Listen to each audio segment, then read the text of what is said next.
So thanks for those who are here. And so I said that yesterday I gave a bit of an overview of what is parabolic dynamics and what are examples in parabolic dynamics. But I promise that I will go back to these examples slower and explaining the setting. And then today I want to try to give an idea of one of the first key techniques, which is mixing via shearing. But we'll go back to that a bit later. OK, so first of all, I want to go to some background or some basics on horocycle flows, on the classical horocycle flow on a compact negatively curved surface. But I'll start today with the algebraic viewpoint, and then we'll connect it to geometry.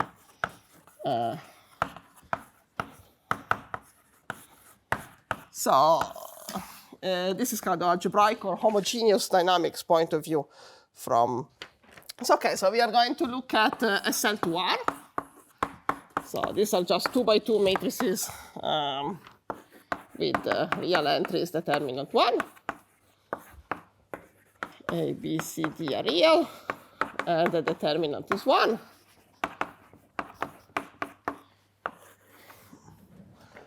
And, OK, actually, I don't think you will need to worry too much, but sometimes it's convenient to look at PSL2R. So consider them just up to plus minus identity. So you can ignore it for a second now. And inside, we are going to look at the following subgroups. So what we really want to consider is this diagonal subgroup. So HS, these are upper triangular matrices, unipotent, so they have 1 on the diagonal, and parameterized by S. And then we also have companion subgroup. So I call it A. And these are diagonal matrices, e to the t half, e to the minus t half. So, and t is real.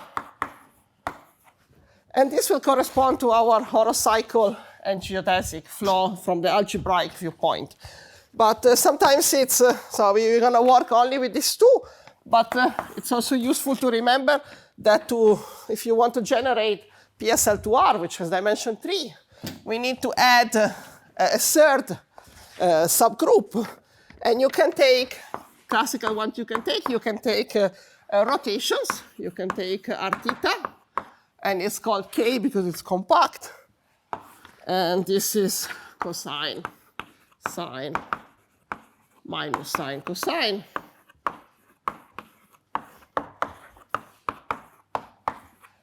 And then you have, also, OK, so we have unipotent matrices, diagonal matrices, and rotational matrices. And we have linear algebra result, if you want. NUC, you can write every matrix in PSL2R as a product of 1 for each of these 3 types. So this is some kind of normal form or linear algebra result.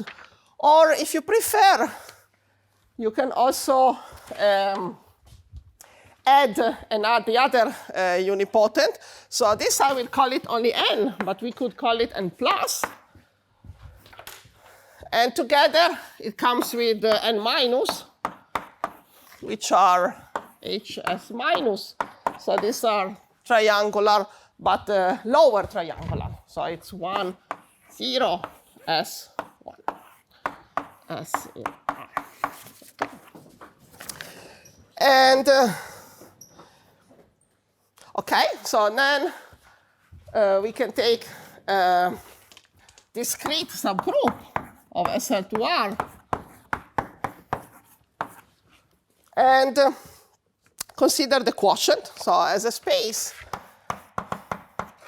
So now it's different communities make different choices, and unfortunately it's not too coherent between the two words. For now I will quotient to the right, but you could also choose to quotient to the left, and there are advantages or disadvantages. OK, so and I'm assuming, so take sorry, I take a subgroup, and I'm assuming that it's discrete. So I have a discrete subgroup, and I want it so that the quotient is compact.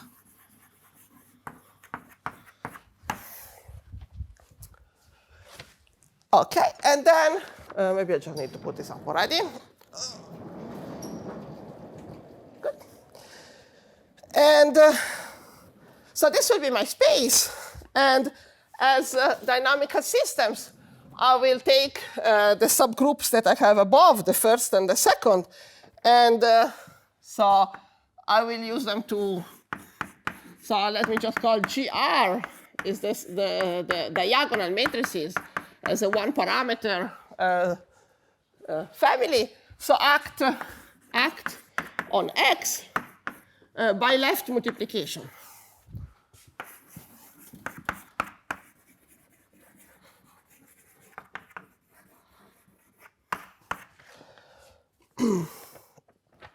Okay, so yeah, so you can imagine they just have a coset of matrices, and you multiply by the matrix in your family, and you get a subgroup.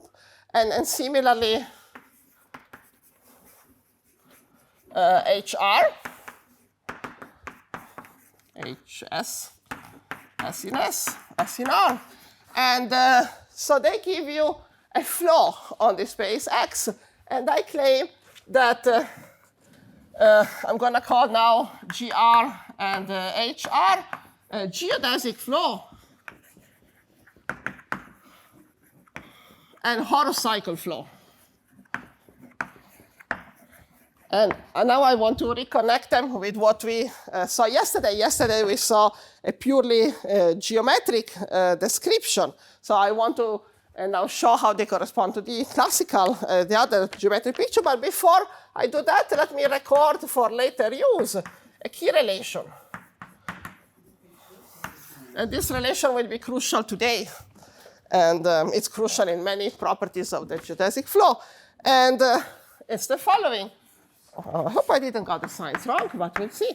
So if I look at if I want to commute G and S, and if I take GT, so for every T and S in R, if I look at GT composed with HS, or maybe we can just write, yeah, just as a matrix. So I think of them as matrices as the product. Then this is H. So I would like to commute them, so put GT on this side. But the price that I have to pay is that S gets multiplied by a weight, e to the minus t. So let's check. So this I'm not going to do, it's just matrix multiplication. So I take e to the t half, 0, 0, e to the minus t half. I multiply by 1s, 0, 1. And you get whatever you get. E to the t half, s e to the t half, and 0 e to the minus t half. And you verify by matrix multiplication that this is the same than having multiplied.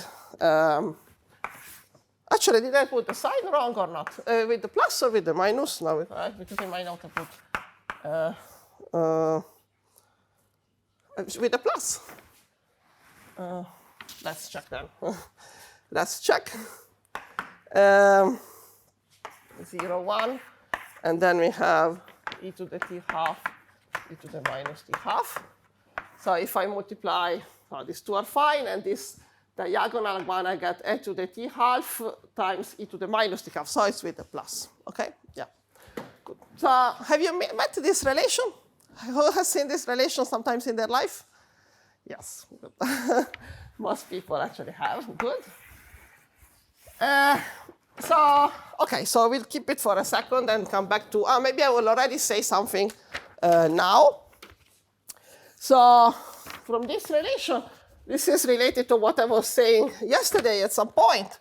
So maybe let's look at rescalings. So if I look at HR, let me use a notation. If I take some k, just positive real, and I look at the following flow. So this is the linear rescaling. So it's a flow. I use this notation where we were using S for horocycle, so let's stick to S. HSK of X is H of KS of X. So it's just a flow where I just rescale the time linearly. And so this is called rescaling. Rescaling. It's a linear time change. And then we have that as a consequence of the relation, it tells us that any two rescalings are conjugated. So that HRK and HR are conjugated, are isomorphic, well, are conjugated, which is somehow isomorphic through the flow, which means that there exists isomorphism that commutes with maps the dynamics of one into the dynamics of the other. So such that C composed HS is equal to HSK composed with C. And this is simply, yes? So, the regularity of phi, just homeomorphism, smooth? What do you want to write? Let's just write. It's actually just a geodesic. So, but we are in, okay. Let's just take one-to-one for now. Okay, but yeah, it's topological group. You can say homomorphism if you want. You can say much more, of course. Because it's, but I don't want to. Okay, I just. Okay, I just homomorphism. What's okay if you want, but whatever. Okay, so this is just simply the geodesic flow. So this is telling you that the two have essentially, from the dynamical point of view, are connected. They're essentially the same flow. Okay, so what do I want to say? So I'll simply take T0, which is just, okay, this is log K, and take as a psi GT0. And then this formula that we have there tells us exactly, so this is so that e to the T0 is equal to kappa, and this formula gives you the isomorphism between the two. Okay, so this is something which we will not do today, but I want to point out because I said yesterday, and I might give you some sketch in a future lecture, that this is a very special property of the horocycle itself. And if you take a time change of the horocycle flow, something very different happens. And this is what we recently proved with Lemanchik and Kanigovsky. Actually, for time changes, this strong connection will break down. And actually, you will have not only that the rescalings are not, if k is different than 1, of course, because otherwise it's trivial, but for any k different than 1, they will not only be not isomorphic, but they will be really different and disjoint in the sense of Furstenberg, which is a strong form of non-isomorphism. Okay, so this is just because we were here, we remarked it. Okay, and then another point of view on this relation is this. Yesterday we were discussing renormalization, and in some sense, key relation also gives some form of self-similarity. So it tells you indeed that the horocycle flow on a larger scale is conjugated to the horocycle flow on a smaller scale. So it's some kind of self-similar behavior. And you can think of it, but again, I don't want to do this today, but it's preparing for, I want to go back to this notion of renormalizable, which is important for many parabolic flow. And this is, let me just write, it's a fixed point of renormalization given by the geodesic flow. So if I act by the geodesic flow, it kind of rescales trajectories. And if I rescale, I go back to the same horocycle flow. So this is not very deep in this case. It's just this relation, and it's just self-similarity. But there are many other parabolic systems where renormalization is some operator on the space of systems, and you need to introduce a new space of systems. But okay. So let's try to go up again, much more up, and make space for another board. And now I want to go back to geometry. Okay, good. Not so much up. Fine. I still don't know what is the best use of the last board, but okay. So what is the connection with geometry? With geometry. So we can go back to the upper half plane with the hyperbolic metric.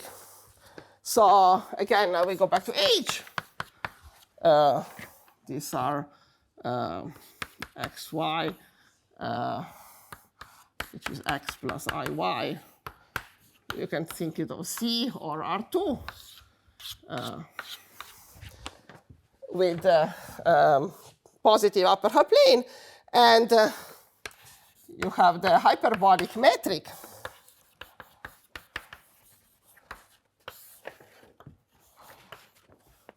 And okay, so this the fact that I'm just going to sketch, but I think many of you already know, is that PSL2R can be identified with the unit tangent bundle of H. So I can, so this I'm going to think as x, y, theta, where x, y is a point in H, and theta is an angle. So it's unit tangent points to this. And the way to do it is using, so maybe just a few words. The tool to prove this fact is to use Möbius transformations.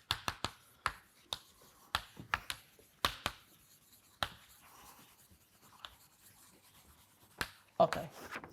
So the tool is to use Möbius transformations. So what is a Möbius transformation? If I have a matrix A, B, C, D, I can associate a transformation MA that sends Z to AZ plus B, CZ plus D.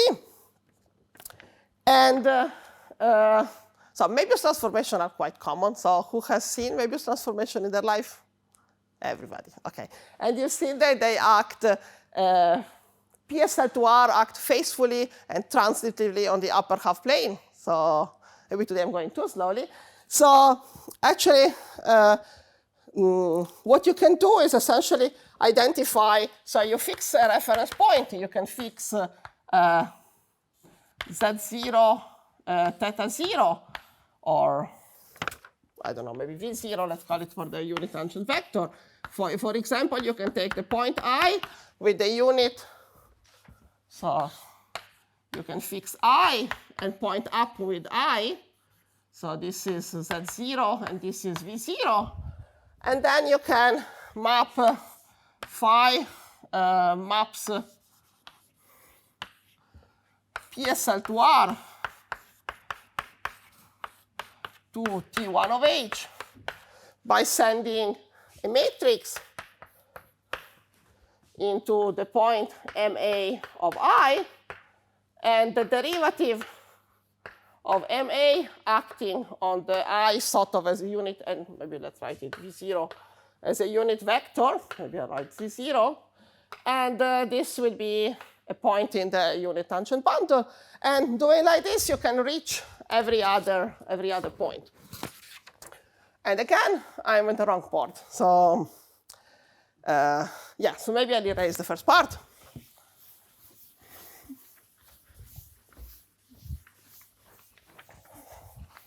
Okay.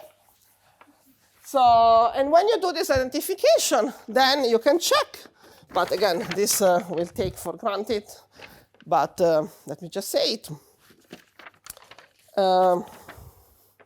You can check with this identification.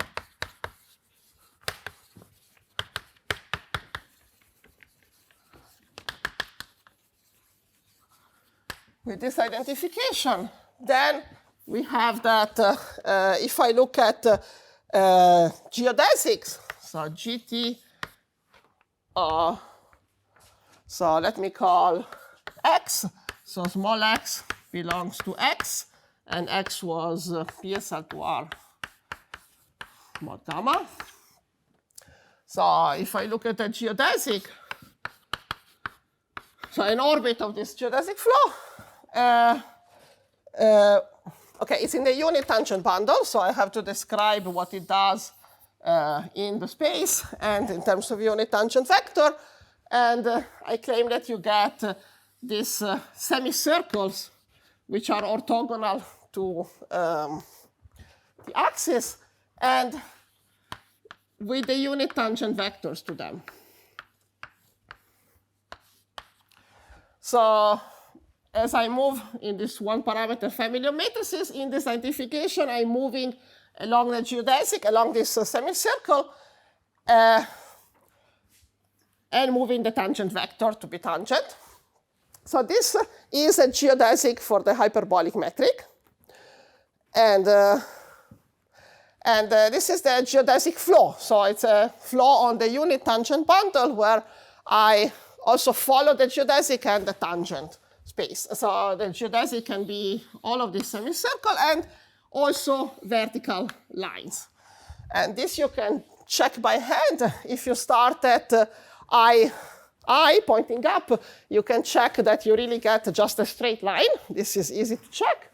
And then the way to do it is to use that the properties of Möbius transformations. So Möbius transformations, you can check that map these circles into other circles of these forms or vertical lines. And you can also check that the Möbius transformations are isometries of the hyperbolic metric. Okay. And conversely, if we do it for the horocycle flow, okay, now we can continue on this board for a bit until I finish this bit.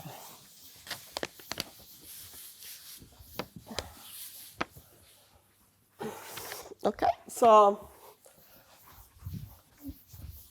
if you check for horocycle flow, what happens? Under this identification, HS of X will be indeed a horocycle. And I think I chose the expanding horocycle. So what you see is, again, some circle. This time it's a full circle tangent to the real axis. And the vectors, if it's the expanding horocycle, are pointing orthogonal. The unit tangent vectors that you span are all orthogonal to the circle. So as you move, if I start from a point, I will move along this circle, pointing outward and staying orthogonal.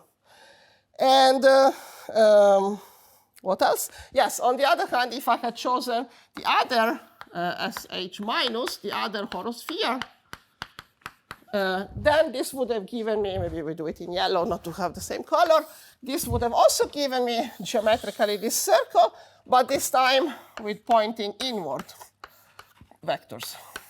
Okay. And again, a way to see this. So geometrically, yeah, I don't know, I'm doing a bit, so maybe there are people who do not know. People yesterday told me not everybody knows hyperbolic geometry or maybe the dynamical point of view, so I'm going slowly. I don't know, it's hard to know. There are also people who are watching maybe one day who don't know, so let me say more things maybe. So what is the property of this? So if you look actually at the geodesics, which go through all these vectors, if I go in the past and go backward, all of these geodesics come from the tangent point. And similarly, in the future, in this stable horocycle, so all these vectors, which are orthogonal to my circle, point, if I draw the geodesic passing through them, so the circle orthogonal to the real axis passing through them, it ends to the same point.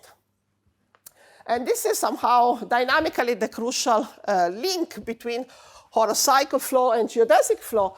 The horocycle flow is so-called stable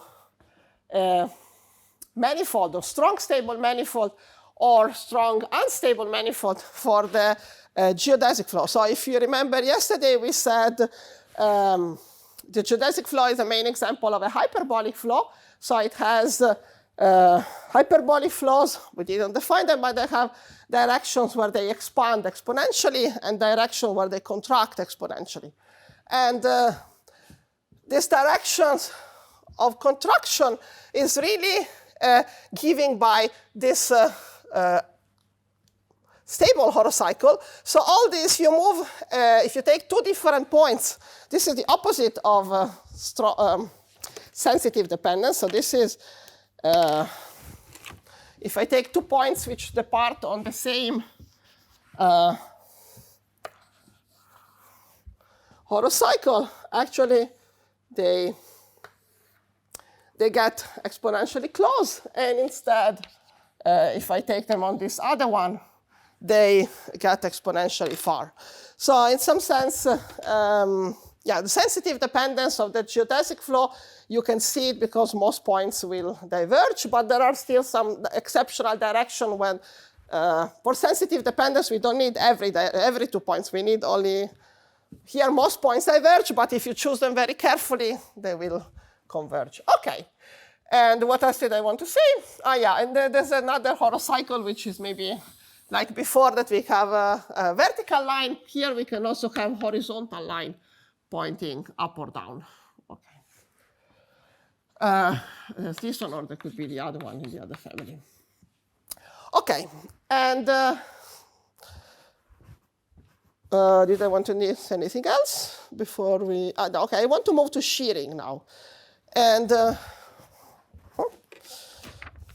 no, maybe I wanted to say, this fact that it's stable or unstable manifold, you can also verify it by hand, algebraically, by using, again, this key relation. So this key relation, you can prove it. You can use it to show, let's see if we can do, if I take gt of hs of some point x,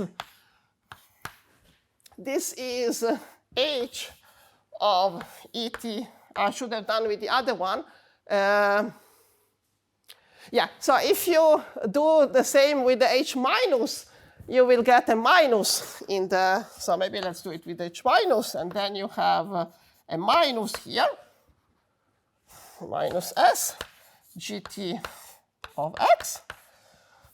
So if you compare, if you take as y the point hs of x, and you compare, so this is y. So if I compare the geodesic going forward for y and the geodesic going forward for x, as t tends to infinity, this will go to identity. S is fixed here, so as t goes to plus infinity, this goes to identity, so you see that these two are getting closer to each other. Okay, so this may be all for background. So this is all very classical, and I'm sure so many people know all of this. So I want to, maybe less known, maybe, is the point of view of shearing. So, which is going to be the crucial issue, a crucial feature that I want to highlight of the horocycle flow as a very first example of parabolic flow.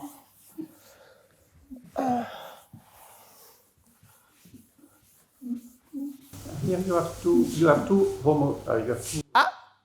You have two horocyclic flows, which are n plus and n minus. Are they conjugated? Are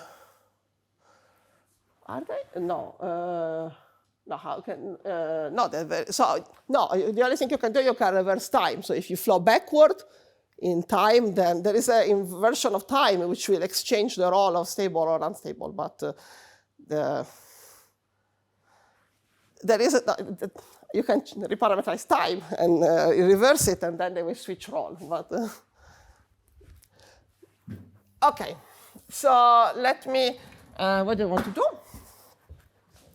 I wanted to talk about shearing, right? No, first maybe I will just recall one more thing. So classical results. Classical results.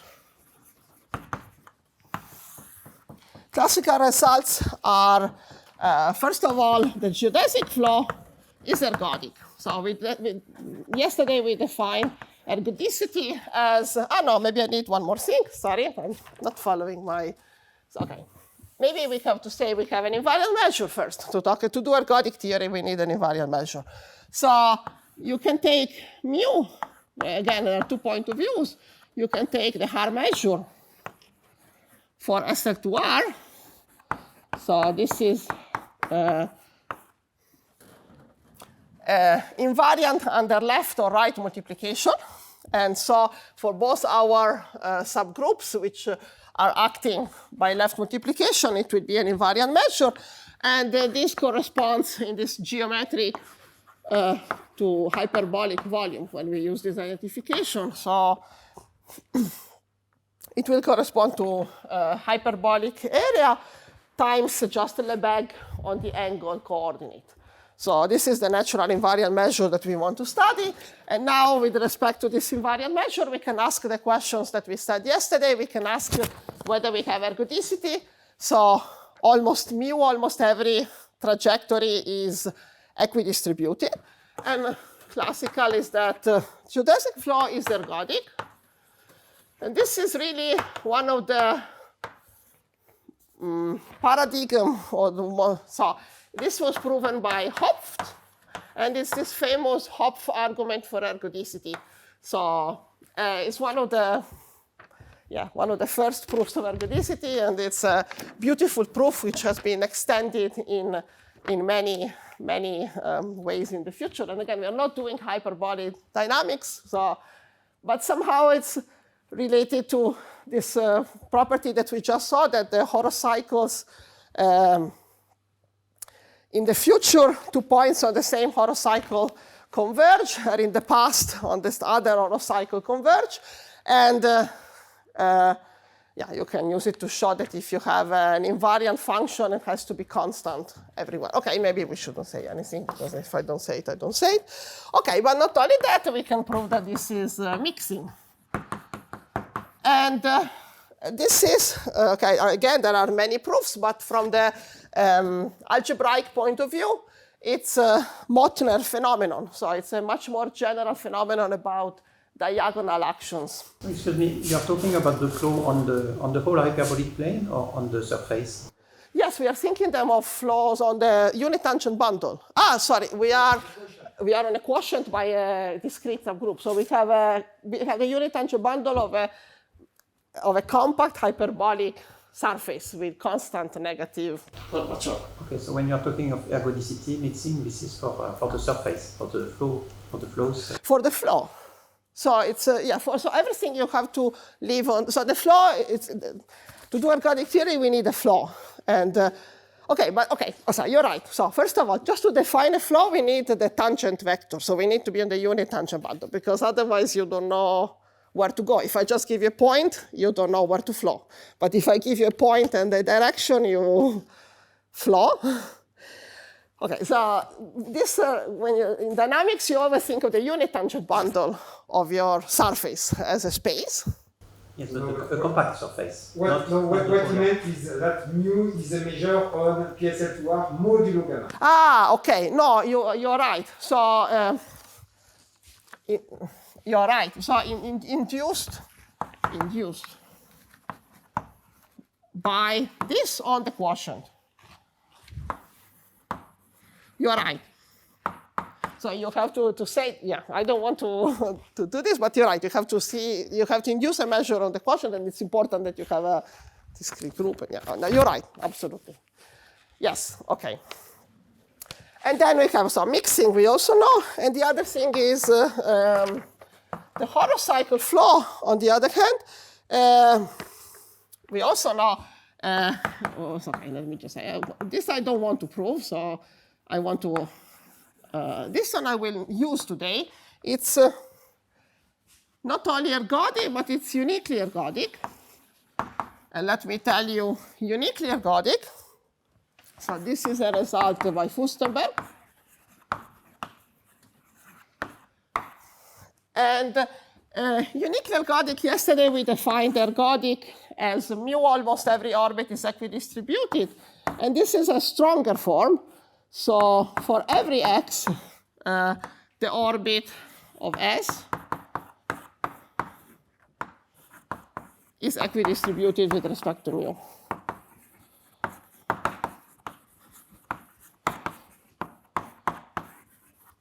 And all of this, it's important that we are talking about compact surfaces. So if it's not compact, you need to, there can be cusps, and then you have to do Dani. You have to, okay, but we are in the compact case for everything is the simplest it can be. Okay, and okay, so and then you can also prove that, so HR is mixing, but this is exactly what I want to discuss today. So the other results, I'm just giving them for information. And what is also important that GT is ergodic, but far from uniquely ergodic.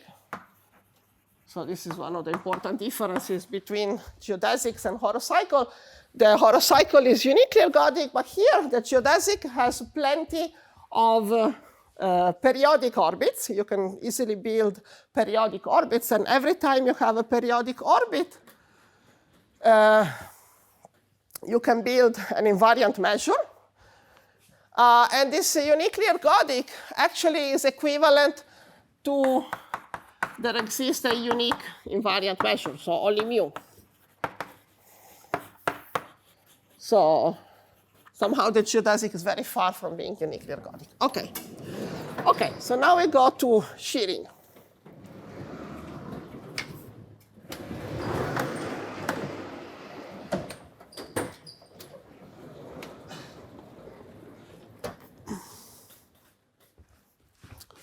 Okay. So there are, again, many proofs that the horocycle is mixing, and you can use mixing of the geodesic to get information about mixing of the horocycle.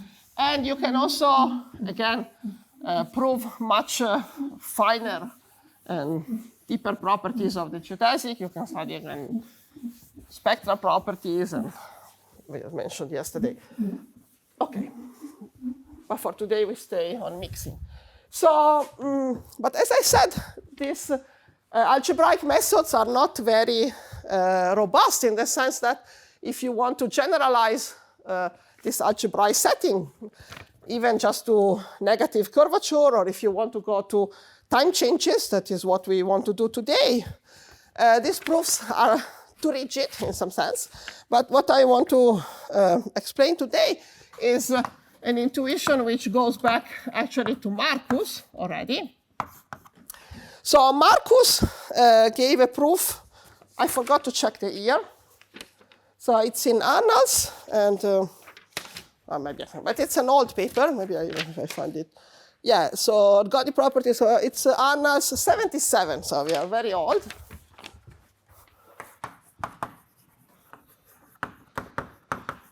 So it's very old proof.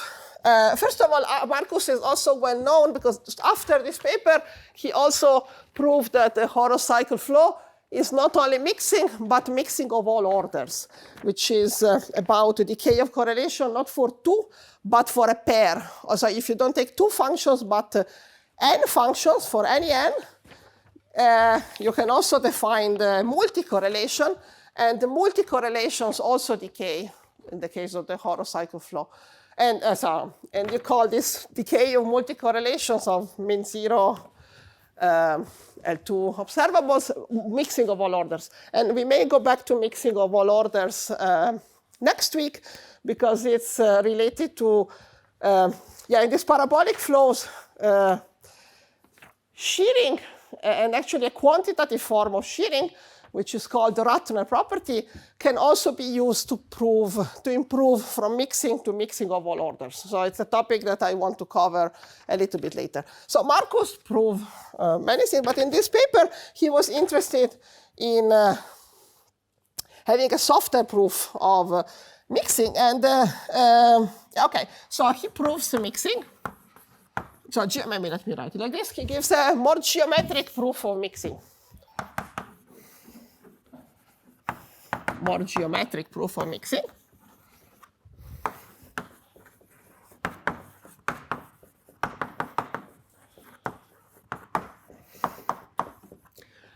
And he's interested in a slightly more, his application is more general anodes of flow. So you want to have essentially flows which satisfy this key relation that I don't know if I have anymore.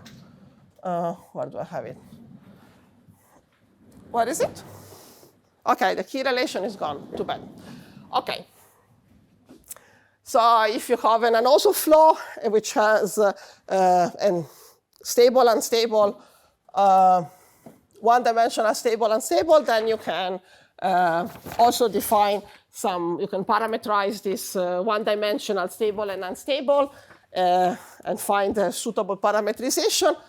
And okay, so he was interested in extending the classical proof in order to cover this other setting that I don't want to describe. But somehow he had a motivation, and the paper, he proves this one-dimensional stable, unstable parameterized flows for. Okay, so this was his motivation, but I want to just highlight his idea in the special case of the standard horocycle flow. Okay, and okay, so let me say again. So I want to consequence of key relation.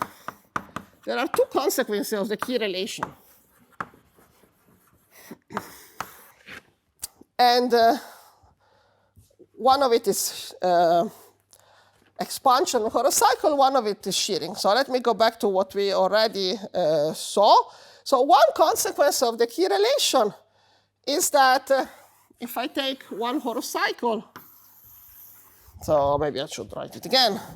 So just we have it, GTHS is e to the h, e to the ts, GT. Okay, so if you take your horocycle and flow it by the geodesic flow, so you can think of it as I take the horocycle and I flow it under the geodesic. And it's conjugated by the geodesic to an expanded horocycle. So this is one way to think of it. But the other point of view is another viewpoint.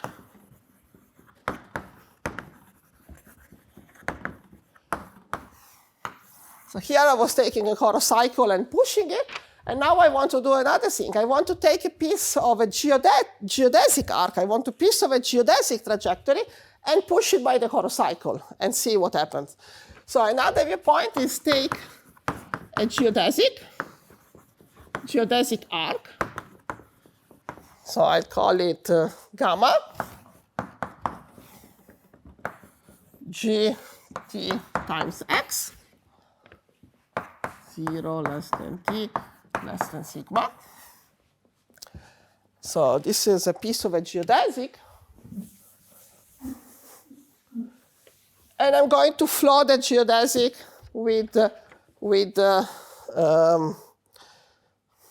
so let me call HS. So this is HS composed with gamma. So it's HS of gt of x. 0 less than t less than sigma. Okay. And okay, so I claim, so maybe I'll first draw, should we try to do a realistic picture, or shall we draw a model picture? Okay, now I first draw the model picture. So maybe I'll just draw a flat picture. So this is my gamma, my piece of the geodesic. This is not a picture in the geometrical setting, just a schematic picture. So if this is the direction of my horocycle, and this is the direction of my geodesic, my GT, sorry, HS. So this little arc, when I move it forward, shears. So shears means that it starts tilting in the direction of the horocycle flow. So is sheared or somehow tilted in direction of horocycle flow. Horocycle flow. Okay. So maybe I'll try to convince you geometrically of this, and it's again a consequence of this relation. Okay, a little here. Okay, so maybe let's try to make a picture. So how can you see this from the key relation geometrically? I think it's, if we do the right picture, it's quite nice to see.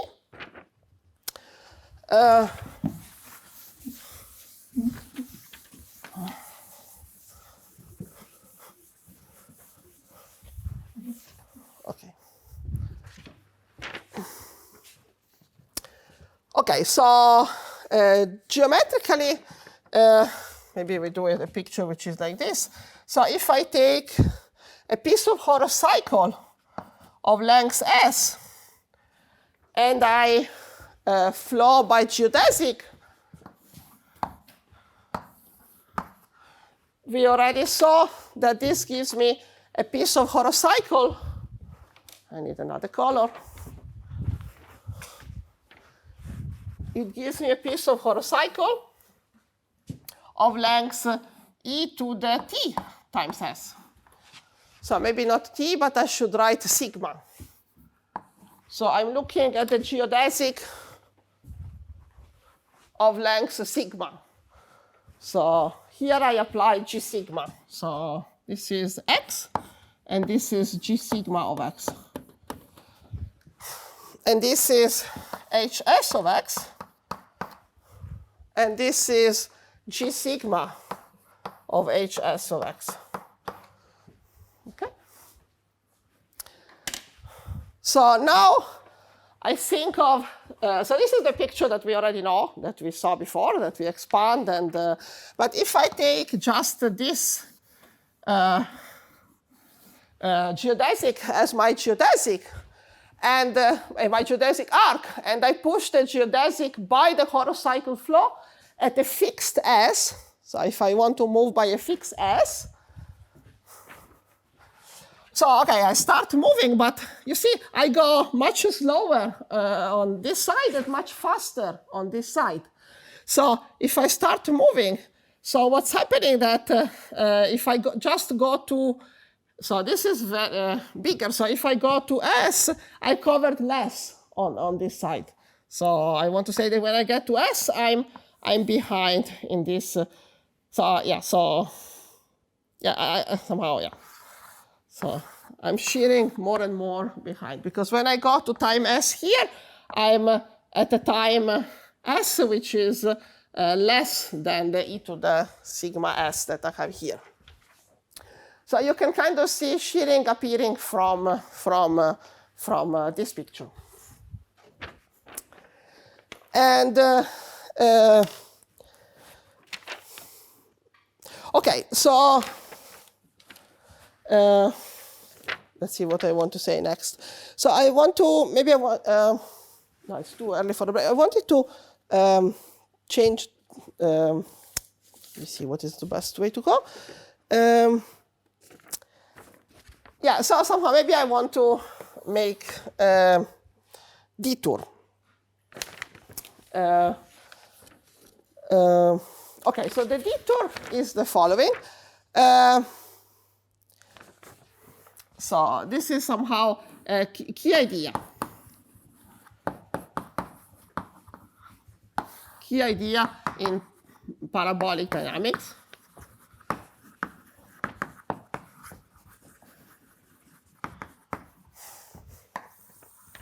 So this is somehow a type of, so we saw yesterday that parabolic systems have a slow form of butterfly effect. So let me say, so shearing, so this is, okay, so in many parabolic, not all, but in several, and the horocycle flow is our first example, in several parabolic systems, shearing, the butterfly effect or butterfly effect sensitive dependence on initial condition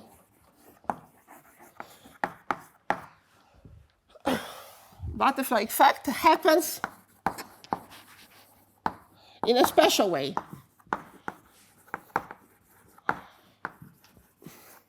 So, and this special way is exactly shearing. So instead than just 2 points diverging, what you see, this is a schematic picture. So we have 2 points, x and y. And what you often see is that instead than just diverging, they kind of move on trajectories which are somehow parallel. But so points nearby move parallel, but with different speeds.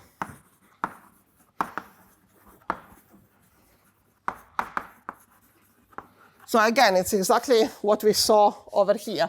So maybe px moves slower, so in time unit does certain steps, and y moves much faster. And when you have this type of butterfly effect, where there is kind of just trajectories which stay, the trajectories stay a fixed distance, so maybe the trajectory don't necessarily grow, but just a change in speed between 2 different trajectories creates points move parallel but different speed, and this implies that the transverse arc, so some arc connecting these 2 points, x and y, transverse arc shear. So it's exactly what we, so if one goes faster than the other, I see this shearing.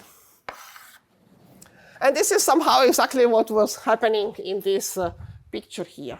And what I want to convince you is that exactly this idea of shearing can be used to improve, to deduce, if you have unique ergodicity and shearing, you can often get mixing. So that's the picture that I want to try to explain right now. So now the question is, do we want or do we not want a break? We want a break a bit later. Maybe do we want to have a 5 minutes break now and then continue, or you're happy to?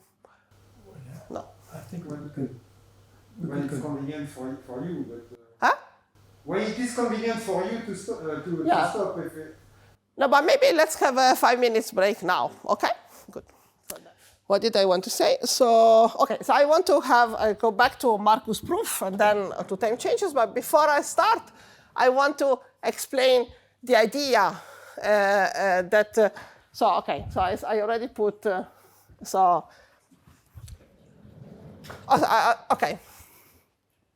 First of all, so as I said, we saw just geometrically, we'll maybe make some computation later, but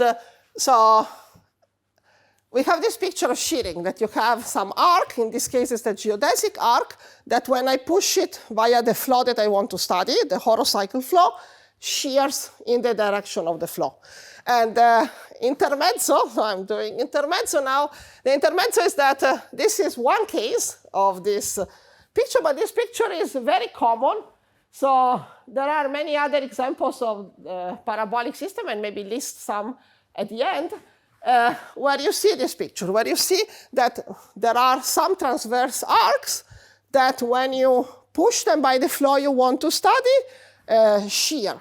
And okay, maybe there are more dimensions, and maybe you have to control in which direction, but let me do, what is it, this recipe. So I like to call it a recipe for mixing. It's one of the recipes that work in parabolic dynamics. It's not a unique, but it's been used in several examples, starting from the ones today, and we will see it then for time changes of nil flows, and it's also been used for locally Hamiltonian flows, recipe for mixing, and the recipe is ingredients. Sorry, that's not making it funny. Ingredients are the mixing parabolic dynamics of some flow, so I will still call it H, since it's our, but it doesn't have to be, well, let's call it with a different name, yes. For us, it will be horocycle today. And the ingredients is that my flow is uniquely ergodic.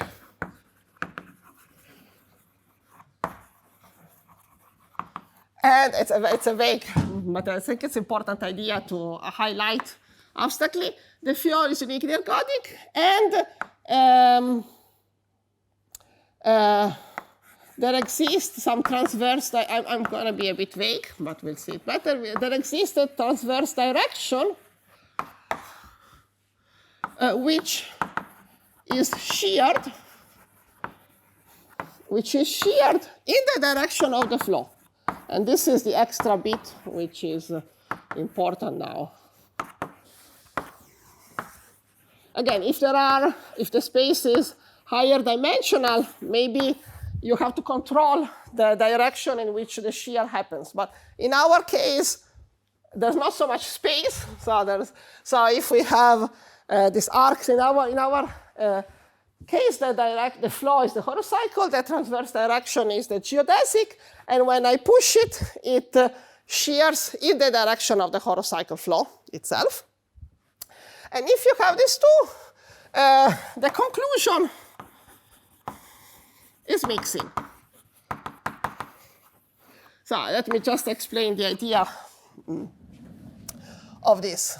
And the idea is quite simple, but I think it's beautiful to highlight. So the idea is the following. So first we have to remember, recall what does it mean to be uniquely ergodic, and what does it mean to be mixing. So we saw yesterday the definition using functions and smooth functions, and we talked about decay or correlation for one, and we talked about equidistribution of ergodic integrals for the other. But geometrically, you can think, so unique ergodicity. Yes? The shearing, so you require very little regularity property of the shearing. No, you're right. I'm doing something so vague that you don't. Yes, of course. So it's not any. Yeah. We will see it when we do some proofs. So, for example, here, let's say everything is somehow in this smooth setting. You can just imagine that it's. Yeah, you're right, because there will be some, we will see maybe this later, but there will be some problem of, it's not only a geometric, there's also probably a reparametrization of arcs. Of course you need, but you can also do it, so here everything will be smooth, but I want to say it's important to me, this thing can also be done in presence of with flows which are not even continuous, as long as you have, so I also said the direction. In reality, what you need to have is just short arcs for which this property is true. So maybe your flows has discontinuities, but you can chop the transverse direction in small pieces, and each of these pieces shears. And it could also be that as you flow longer, you have to chop your transverse direction in smaller and smaller arcs, and then, so it's not even continuity. So you need something, of course, but you will need some locally, yeah, I'm sorry, I'm being so vague that you're right that I cannot, yeah, but, okay, so let me do this intermezzo. So we are ready to explain more, and let me, yeah, the picture of my intermezzo was here. Okay, so the intermezzo, what is uniquely ergodic? Uniquely ergodic. So uniquely ergodic means that, okay, every point has equidistributed trajectory. So for every x, this trajectory equidistributes with respect to mu. And I will not write the definition again. This we said yesterday means if I integrate a smooth function over this trajectory, and the ergodic integral renormalized goes to the space average, the average. But what you should imagine is that your trajectory to be, okay, this is not a picture, but your trajectory in order to be, to give you equidistribution, the trajectory should be in itself as a geometric object should be equidistributed in space. So it should be dense in particular, but also if the measure has full support, but it should also kind of visit each part of space in some way proportional to the measure mu. So this is a property of trajectories being equidistributed. And the mixing, on the other hand, is a property of sets. And what happens when you push a set? So again, maybe this I chose the wrong definition. No, well, both definitions are important. So yesterday I gave the definition with the function composed with the flow integrated versus another. This was the correlation. This goes to the integral of f integral of g. And but if you take as functions the characteristic functions of some sets, if we want quantitative, you need smooth, but if we just want mixing, we can think of sets. Then equivalently, I could have written the following definition. When you put characteristic functions, you get, maybe you have to go to minus infinity, but okay. For the flow, you can go, you have this definition, measure of A, measure of B. So you can rewrite mixing as a property that tells you that, and you tell me I shouldn't use the last one. And find this, you can go. So you can think of this as, sorry, where are we? Yeah, so I want to, maybe I'll write it still here, that A, a set, equidistributes. So A, when you push it by phi of A, equidistributes.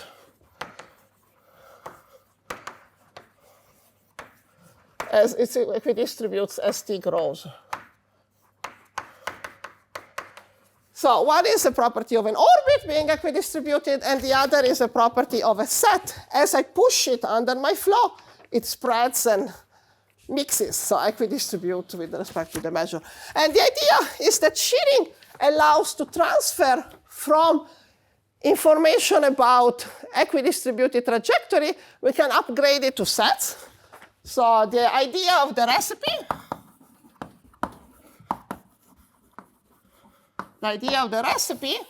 is the following, that I take my, the idea of the recipe is that I take my set A, that I want to equidistribute, so I want to show mixing. So again, my assumption is unique ergodicity and shearing, and my outcome is mixing. So I want to prove mixing, assuming shearing and equidistribution. So if I take a set, and again, you will see that also there's lots of regularity. This is just a picture, so it's not a proof of anything, but it's a nice picture to have. So you can, the idea is to cover A by arcs in the shear direction, in the transverse direction where you have shearing.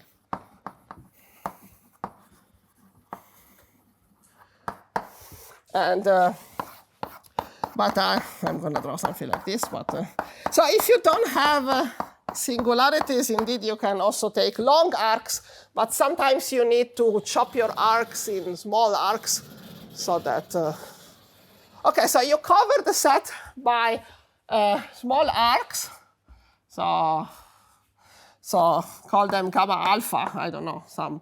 So and then when I push the set, when you apply phi t, so your set, I'm going to take it as a, OK, in reality, I'm going to do a Fubini argument. So I'm going to use this transverse direction to do a Fubini argument. But OK, so imagine you have covered your A with these arcs, and then I push my set. When I apply phi t, I'm thinking of, so I'm just drawing very vaguely.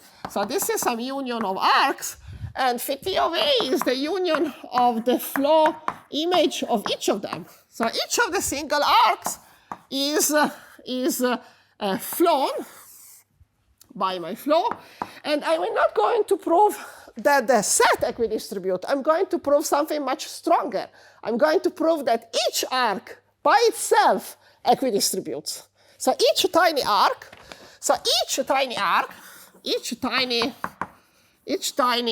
phi t of gamma alpha is sheared by shearing. So these tiny arcs, it's stretched. It's stretched in the direction of the flow. By shearing,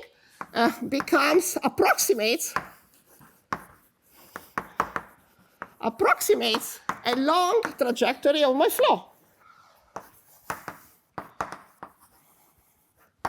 Of phi t. No, sorry, yes, so the same phi t. So the phi t with the, no, sorry. Yeah, it's the same phi t. So phi t is the horocycle for us today. So, but it will be, so the direction is the transverse direction. But when I push the transverse direction with the flow that I'm studying, it shears in the direction of the flow. So each tiny arc becomes a long arc, and this arc is not exactly a trajectory, but close to it.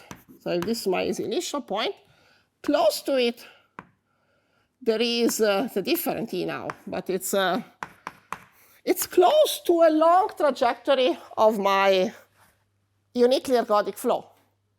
Okay, so you see, this is the picture of shearing here. So my tiny arc shears and becomes close to a long trajectory. But phi t is uniquely ergodic, so long trajectories are equidistributed. Long trajectories are close to equidistributed.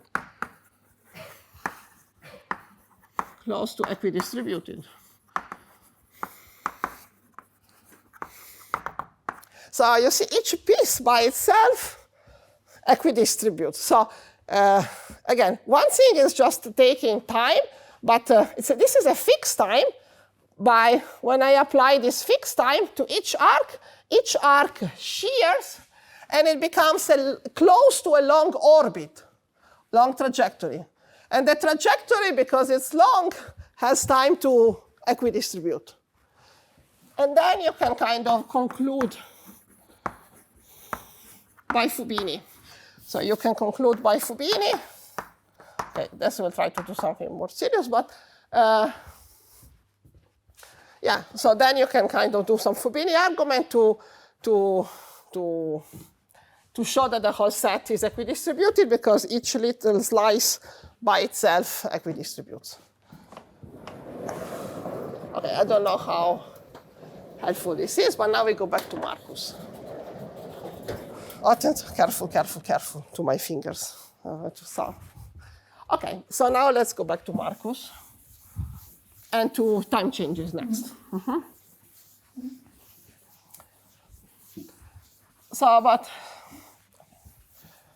So this is, I think it's a mechanism which has been used in several settings, and I really want to highlight.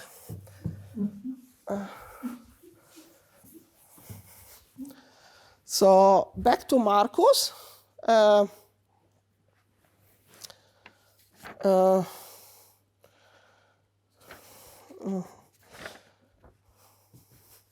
what do I want to do? So back to Marcus.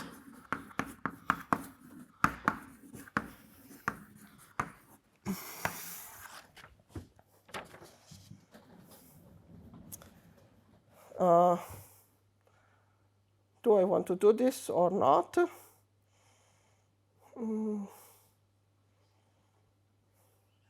Yeah, I don't know if I want to do Marcus. Maybe because maybe we just move to time change and we do directly the time changes. Because I don't think I have time to do everything.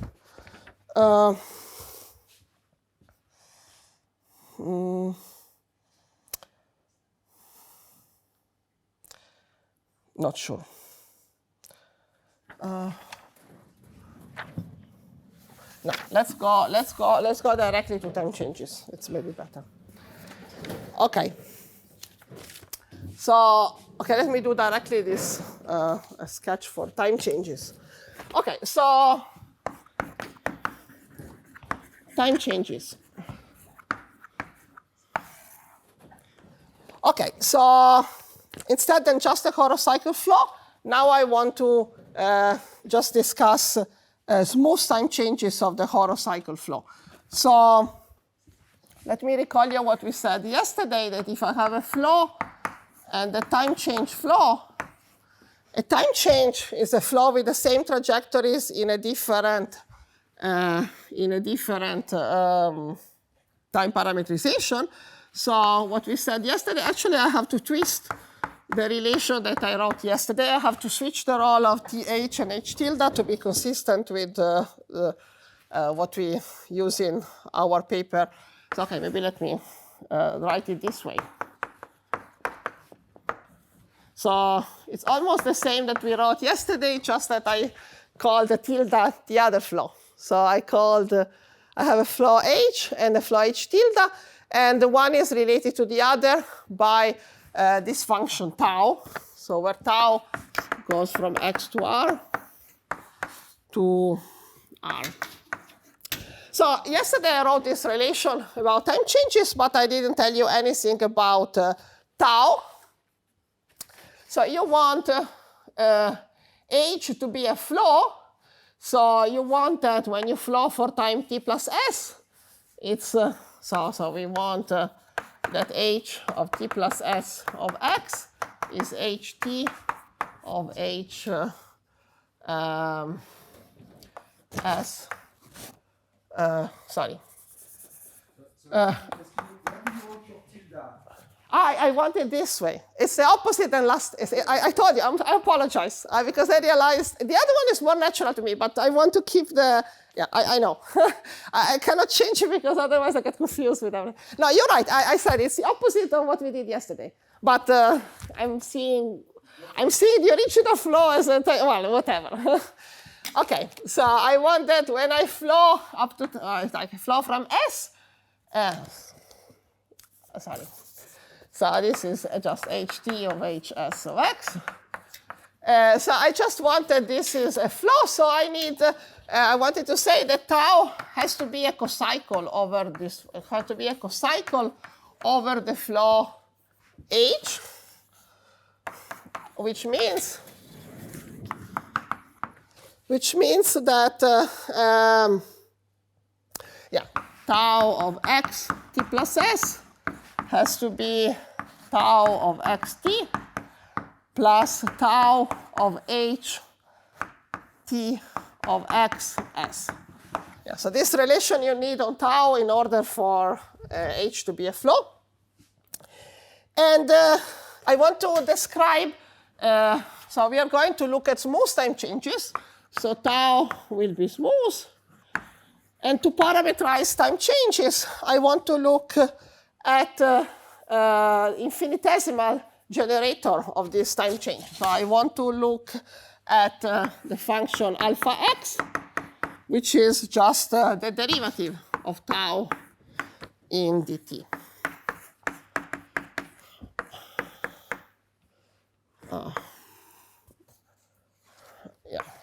the derivative of t is equal to 0. Okay, so this derivative is called the generator of the time change. And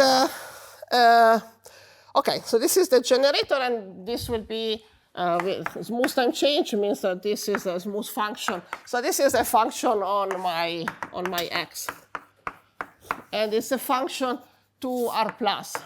So it's a positive function actually because it's compact and it's smooth, so it has a minimum.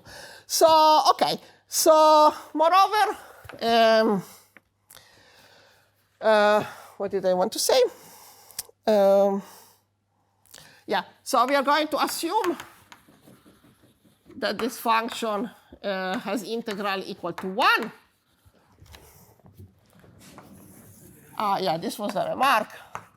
So if the flow that I want to study, HR, is generated by a vector field U,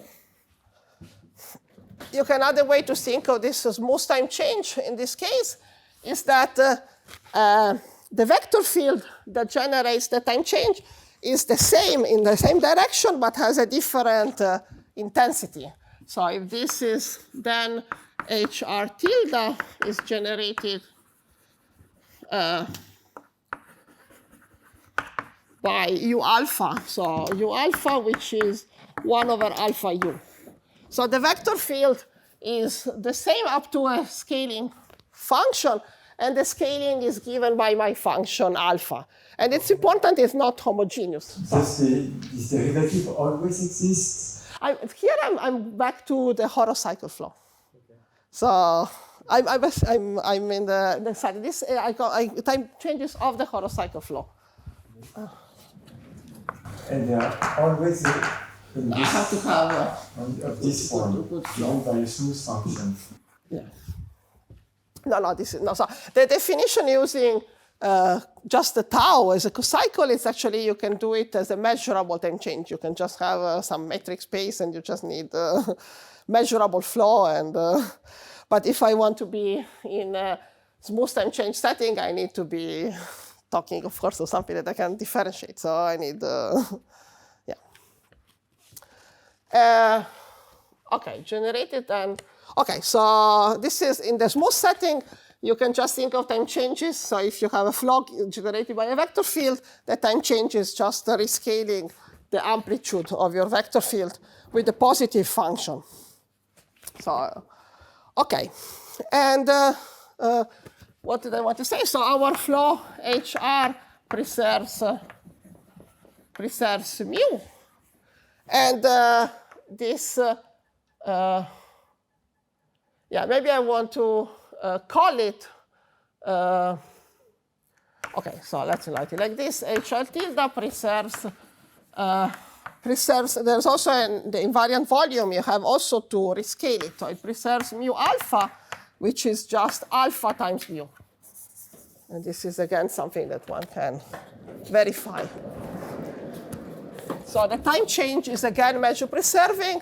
And it's, again, the new volume is absolutely continuous with respect to what the Haar measure that we had. But you have to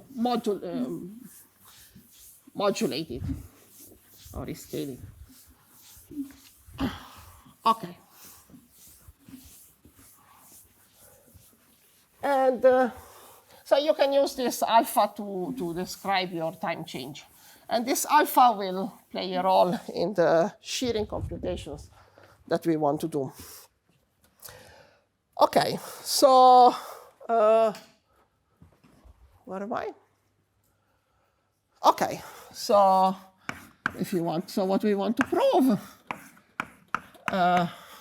is that for any smooth, but again, I don't want to discuss regularity, but OK, let's say it's infinity, but OK, you will need much less.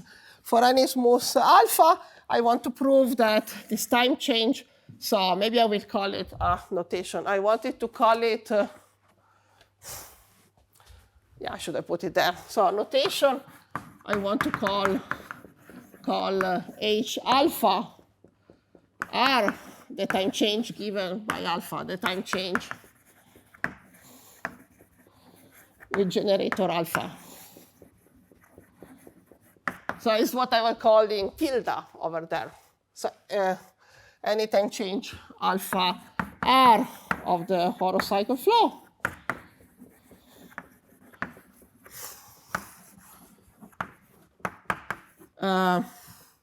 actually, no, I should have written. No, okay, that's fine. It's mixing. But it's not, okay, this is not the main point of our paper. Actually, what we want to prove is actually with quantitative estimates.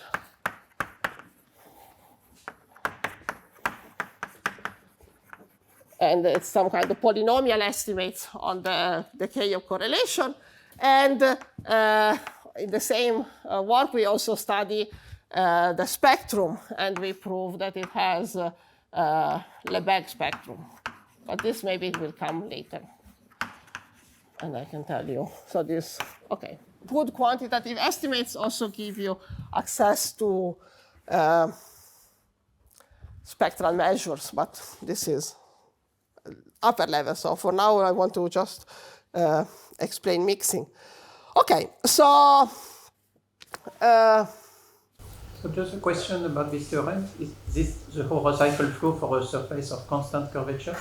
Sorry?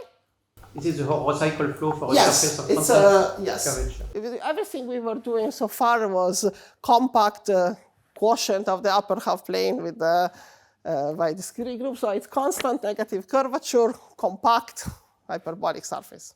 Absolutely, yes. And okay, so it's just time change of that.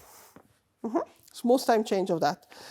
And the first thing so you want to do is to compute this shearing. And so, okay, maybe I need some more notation. Where do I have it? It's another page. I lost my page. 1 second only. Okay. Maybe it's this one. Okay, just okay, so let me just write. So it's good to have derivatives. It's good to have vector fields. So I will call UXV. So this is the generator. Maybe I just need this too. Generator of the geodesic flow. So it's the vector field which generates. And this is the generator of the horocycle flow, HR. Maybe V, I don't know if I need it. For now, maybe I don't. V would be the generator of the other. So what you can compute is the differential. So, okay, maybe let's do this. So we take our curve gamma. So we take x, and we take so take a curve gamma. So let's go back to what we were doing before. So gamma is a segment of geodesic, GS of or GT of x, 0 less than t less than sigma. GS, so G sigma of x. So this is a fixed segment of a geodesic segment. And you push it via horocycle. So gamma S is HS composed with gamma. This is what we did before when we started discussing Marcus. And what you want to compute is indeed the derivative, the shear. So the derivative in the geodesic direction. So lemma. So you want to prove that the derivative of gamma S with respect to, oh gosh, I wrote the wrong,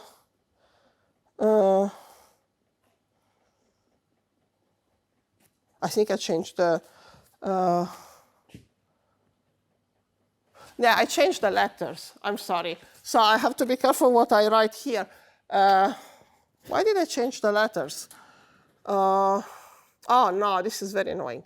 So because I have, should I try to change the letters? Yeah, maybe I'll try to change. Let's call it T, sorry. So I don't want to, so yeah, in my notes I have T. So, yeah, so I'm calling T now the flow is, okay. So this is HT. So I'm pushing my curve with HT. So gamma T is HT. And then I want to, I'm still confused. Yes, and then I want the derivative gamma T in ds. Okay, that's fine. But then this is S. Oh, I'm so confused. Yeah, maybe it was better if I didn't change. Maybe I'll try to change my notes and hope not to get confused. Let's stick to this, otherwise Okay, so in any case, I want to push. Then go back to what we had. I'll try to change the notes and not get too confused. So T was geodesic and S was horocycle. And then I want to differentiate in dt. So I want to differentiate in the direction of the geodesic. The curve pushed up to time S. And now I have to, I'm going to get so confused because I wrote everything with the other one.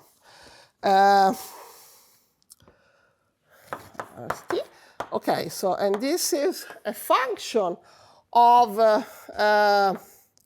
S xt u alpha plus x.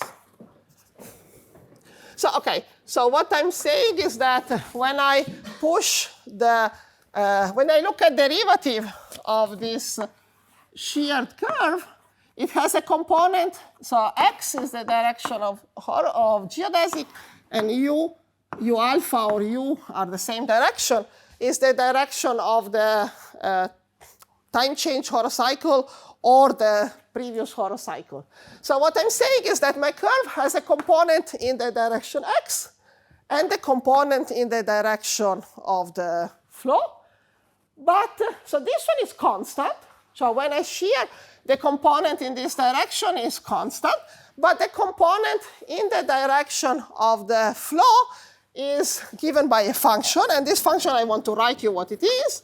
This function you can write explicitly. This is again the board, so maybe we use the same board, so I can push it up. And I'm sorry, now that I... So gamma S is H alpha. So I try not to get confused with my notes. So I was using S as the horocycle. It's actually time changed. Do I want the Time change? Yes. time change? You're right. Thank you. So I want a time change I want to push it with a time change horocycle. If you want, you can get the non-time change by taking alpha is equal to 1. And yeah, okay. Okay. So sorry. Thanks. So you push by the time change horocycle up to S. And yeah, so you have a function which is parameterized by S. So for every S, I have a function, and X and T are giving you the starting point, right? So, okay, and good. So now I go back here, where the key of the lemma is what is this function? So where V S, and so if you see some suspicious T and S, because I'm going to try to swap them in my notes and I can get confused. So this function is an integral from 0 to S. So what I have to do is I start from some x, so some gtx, and I will look at the trajectory, and I will integrate on this trajectory some function which depends on alpha. So I take integral from 0 to S of x alpha over alpha minus 1. Alpha is the generator of the time change, times h alpha tau compose gt of x in d tau. Okay. So this is an integral. Maybe I'll underline it in orange, because it's an integral along this segment. So I start from... gt of x. This is capital X sub Huh? alpha. Sorry? Capital X sub alpha, what is it? No, it's the derivative. So this is x alpha. It's x as a differentiation operator. So the derivative of alpha in the direction x. X applied to alpha. Okay. So this is the derivative, yeah. Okay, very good. And okay. And what you should remark is that so this function has so remark is that this function x alpha over alpha, it's a derivative, and you can, it has it's a derivative of some log, so it's actually integral 0. And this is an integral of a function, mean 0 function. No, so this is integral 0, so the integral of this x alpha to alpha minus 1 is equal to minus 1. It's a probability margin. So this is the leading. And this is an integral, a long integral as s grow over a trajectory of the time change horocycle. Yeah, maybe I should have said the horocycle is uniquely ergodic, and also the time change horocycle is. So this one actually converges as s tends to plus infinity, it converges to minus 1. So this is exactly telling you that the shear is, no, I say something stupid. I'm saying something stupid. I have to divide by s. So if I divide by s, I converge to minus 1. So the shear grows like s. So it's a linear shear.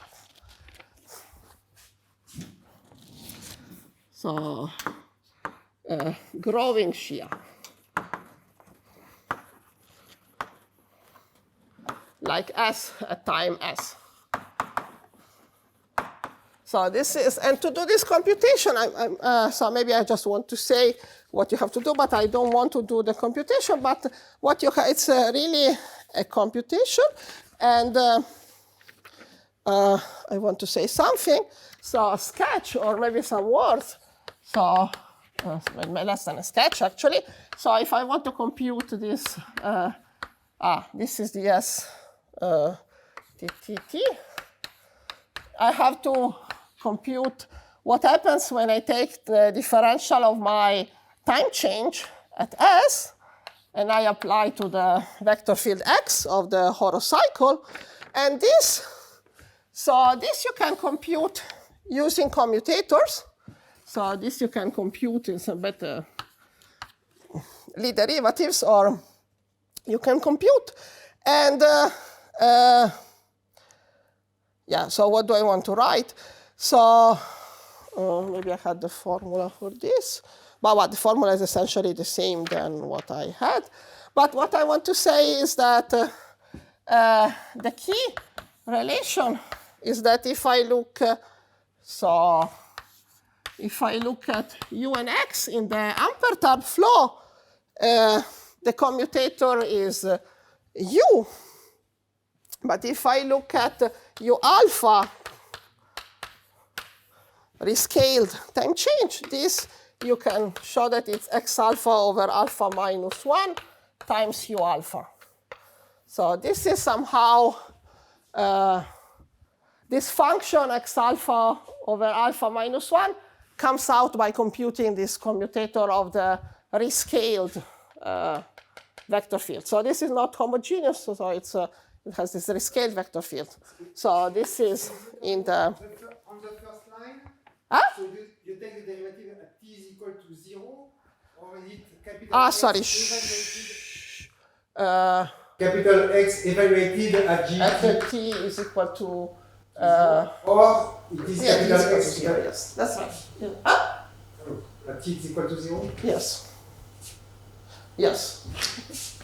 Or capital X evaluated at gt of small x? No, it's not. Sorry? I got confused too. So Where do you want it? No, at t is equal to 0. It's okay. Yes. But you can do it at any. Yeah. At any point, it's a flow. Huh? Yes, it is a flow, so you can do it at any point. Yes, exactly. Okay, so now I want to say something else. So let's believe this. So this is a computation that for the shear. And now that I have this computation for the shear, I want to say something about the integral over a pushed forward arc. So integral over push forward arc gamma s. So again, so let me not forget the intuition. The intuition is that now this arc, should I not do it here? Because otherwise I have the wrong board. So let me try to change board. Yes. So we have this arc that it's pushed, and we compute that it has a shear indeed. And the shear depends on an ergodic integral of the of a function with average -1 on the trajectory. So it tends to become more and more, it grows like S with error small o. So it has it becomes more and more of a line and with growing slope. And okay, so the next step you want to compute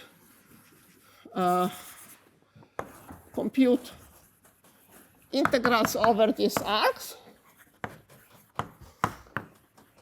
over gamma s. And again, the geometric idea that I was trying to represent before is that this arc is becoming longer and longer and approximating a trajectory of a uniquely ergodic flow of my own h alpha.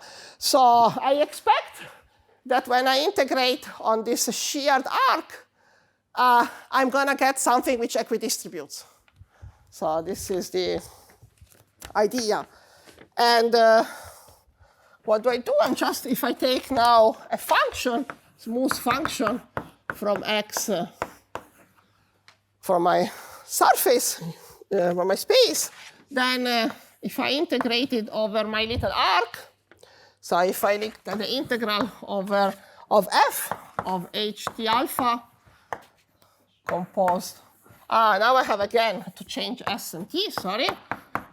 Okay, so this is my arc, t.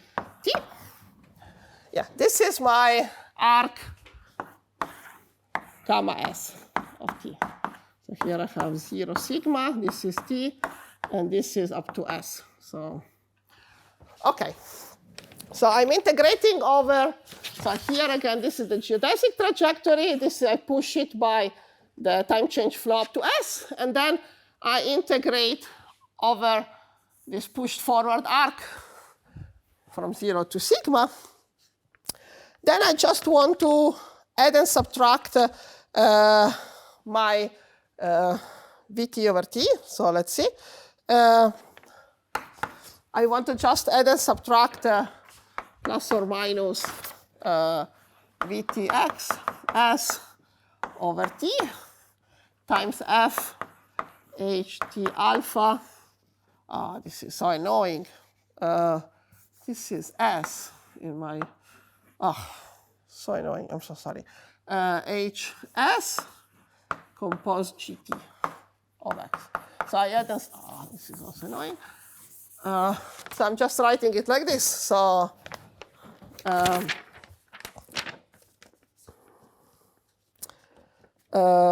yeah, I'm just going to write it, the integral from 0 to sigma of f of ht sigma ht alpha composed gsx.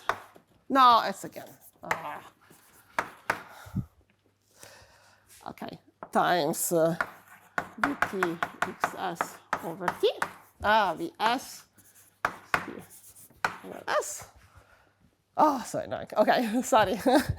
The integral from 0 to sigma of Vs xt over S. So this V is my function which encodes the shear plus 1. Yeah, I'm doing something quite trivial actually. H equals this is correct, and this is Hs alpha GTX. So I'm just adding and subtracting this piece. So and then you see that the integral over this push forward arc has 2 parts. And so this part is, it has this main part somehow. And it has, this is some kind of error. So I don't want to say too much because I don't want too many computations that I don't want to do. But I want to say, so remember, this is now, this is to divide by 1 over S.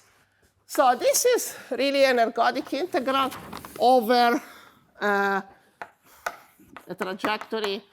So this one up to Hs alpha of gt of x. So here I'm integrating this function v of s over v of s over s plus I'm integrating this function which has mean minus 1. I'm integrating a function with mean minus 1, and this is really an ergodic integral. It's an ergodic integral of this function, because divided by s, if you want, I can take it out.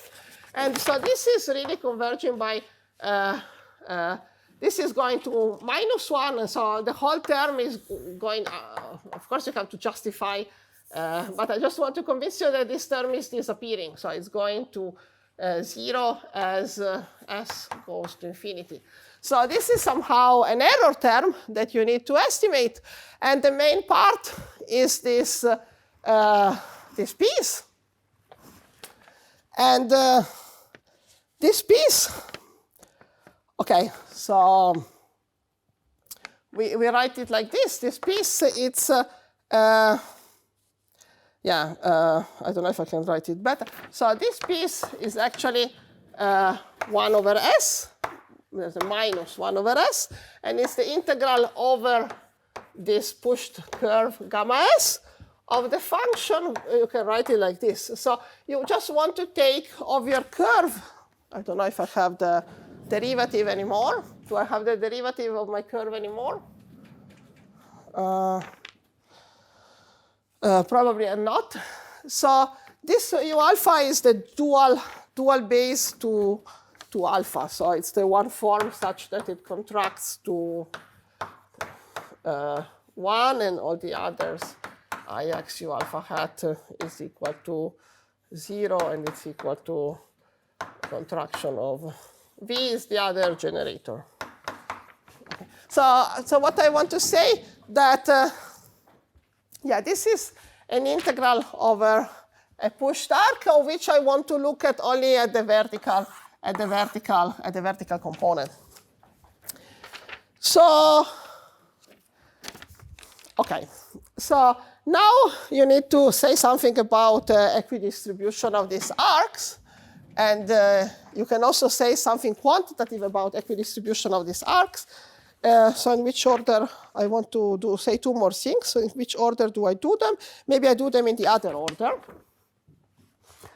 OK, so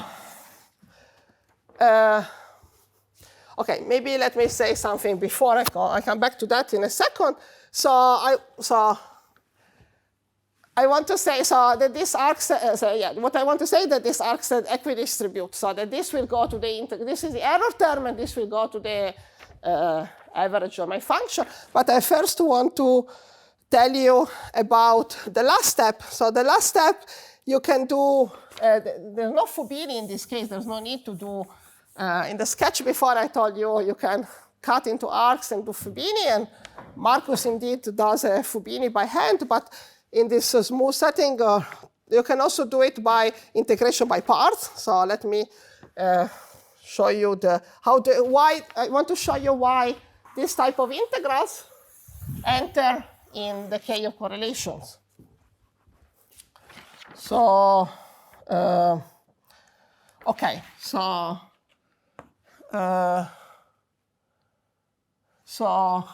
to deduce mixing.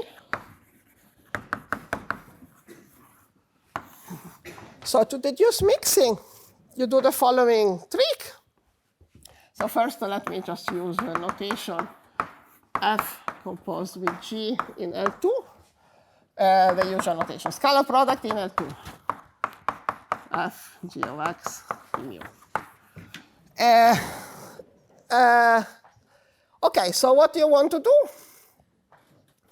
So you have F composed with your, you want to study correlations with that, so decay of correlation. So you take your function, you compose it with your flow, and you want to take the scalar product in L2 with your function G. And one way to do it, instead of doing Fubini, is to compose with the geodesic and use the fact that the measure is invariant under the geodesic flow. And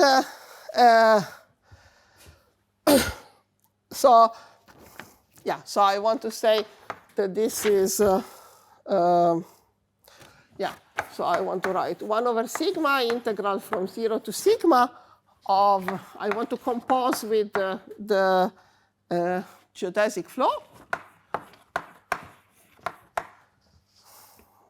comma, sorry, there is G and GT is not ideal as notation. Yes, okay. So I'm just using that I can compose with the geodesic, and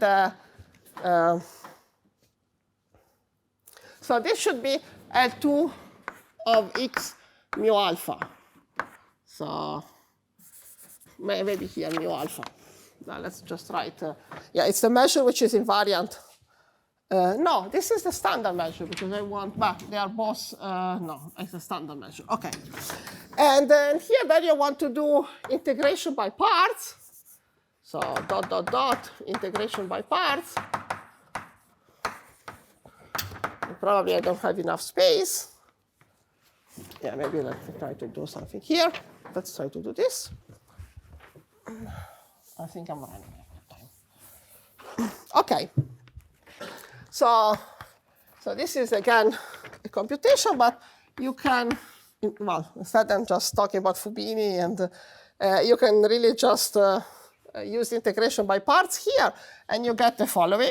So you have, on one hand, F to H as alpha, compose GT in dt. It was in dt. Where did I put dt?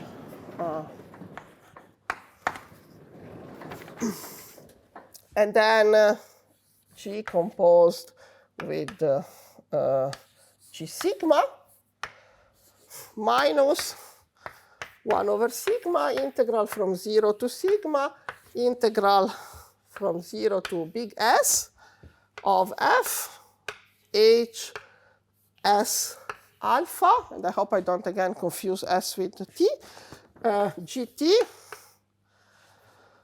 of X ds, Lie derivative of G composed GT in dt. Okay, I want to say, okay, maybe it's not very educational, but okay, so I want to say, if I want to do correlation, I can, first of all, thicken them a bit by composing with the geodesic flow. So this little arc, I kind of add it. I add the geodesic. And then I integrate by part. And what do I see appearing? What do I see appearing here is exactly this integral that I was studying before. So this part here,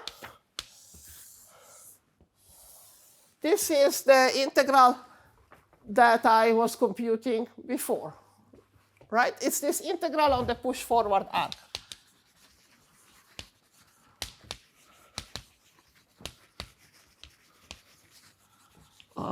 push forward one arc gamma s. So this is kind of a formal way to show that if I want to study decay of correlation, I can reduce it to understanding integrals of these push forward arcs. And here I can use some uniform sigma. Sigma, you can choose whatever sigma, small sigma you want. In other cases, you have to be careful about the lengths of these arcs that you want to push, because you might have to chop the arcs in smaller pieces. But here I can use the same sigma for the whole space. OK, so just to sum up, because I'm at the end. So the idea that you have in mind is, again, this kind of Fubini argument. Here there's no Fubini. It's really just done by this integration by part. And I have two terms. So then I have, this is a bit annoying to estimate, because you have to show that actually this is an error term. So you have to estimate and show that this goes to 0 as s grows. But somehow the main term will be the first one. And the first one we computed, and I still have it there. It becomes an integral of this pushed arc. And if you prove that pushed arc equidistribute, then you have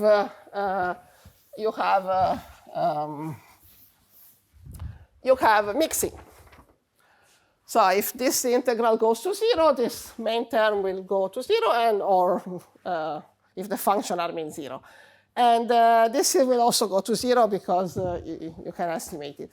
OK, so the last thing I want to say is that how do you estimate these pushed arcs? And somehow the good thing of this mechanism is that if I can have some quantitative equidistribution for these arcs, then I can actually have quantitative decay of correlation. So it's a way to make mixing effective. And maybe I just want to say this, and then I'll stop. So first of all, I want to say there are quantitative equidistribution estimates.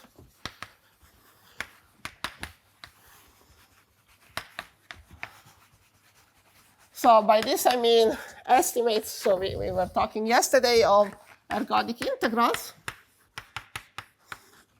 over my flow. So I want to estimate this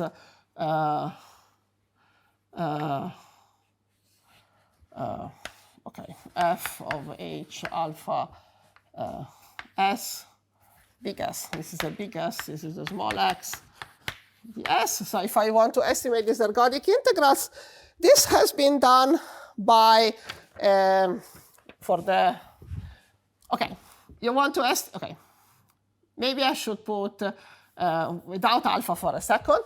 So or maybe I write alpha, and I write them with alpha is equal to 1. So this is the work of Flaminio and Forni. And using invariant distribution, so you can really have some quantitative information on this decay. And even in infinity. And this decay like some power. So maybe I'll just write something like this, mu 0. So there is some power. So and this mu 0 is a power between 0 and 1 that actually you can describe, depends on the, now it's the gamma, that the Fuchsian group plays a role, and you can relate this power to the Laplacian and to the smallest eigenvalue of the Laplacian. OK, so maybe there's no point that I tell you too much more, but this is what depends on the gamma that you are studying. And OK, so Flaminio and Forni studied, have quantitative effective equidistributions. And this type of estimates do go to the time change. So you can actually prove them also for the time changed flow. So you can study the invariant distribution for the time change flow, and you can say something also for the time change equidistribution, but we don't really have exactly a trajectory. We have these integrals. So, and these integrals that is basically not exactly a trajectory, but it's this tilted arc. And I'm kind of looking at the projection in the u alpha direction of this tilted arc. And this is, again, some work that has been done before. And this is, maybe I'll write it like this. Yeah, 1 over,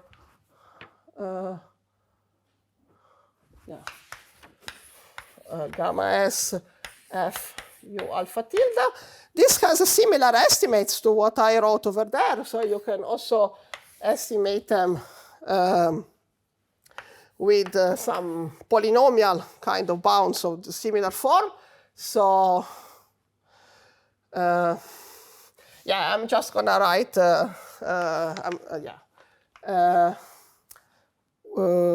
what do I want as a length? So it grows, this is, again, I'm confusing. This is S. S is where I'm pushing. It goes like S, and then there is also a sigma. It also depends on, this is the length of the arc, and it's also some power, some fractional power. So you have power bounds also on this. And this is from the work of Buffetto and Forni. So Buffetto and Forni study equidistribution of arcs instead than exactly trajectory. So somehow, okay, maybe I should stop.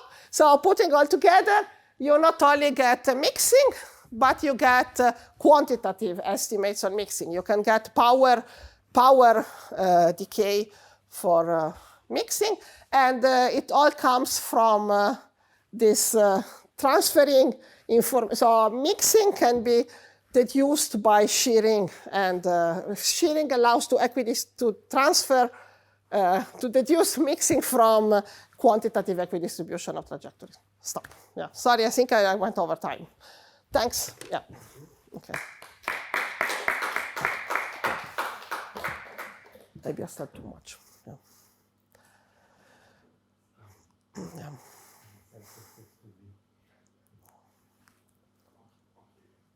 Yeah. Sorry, I think we became a bit more technical. Yes? These quantitative equidistribution estimates, I suppose that one has to make some assumption of the regularity of the functions. This you can also do Sobolev, but again, so... It's for Lipschitz functions? These estimates? But for, I'm happy to do smooth functions, but no, I think no, you can work in Sobolev spaces, but I cannot tell you by heart the exact results. So it's and it's not my own work. It's Flaminio Forni and Forni Buffetto. So yeah, yeah. We can check it if you want, but yeah.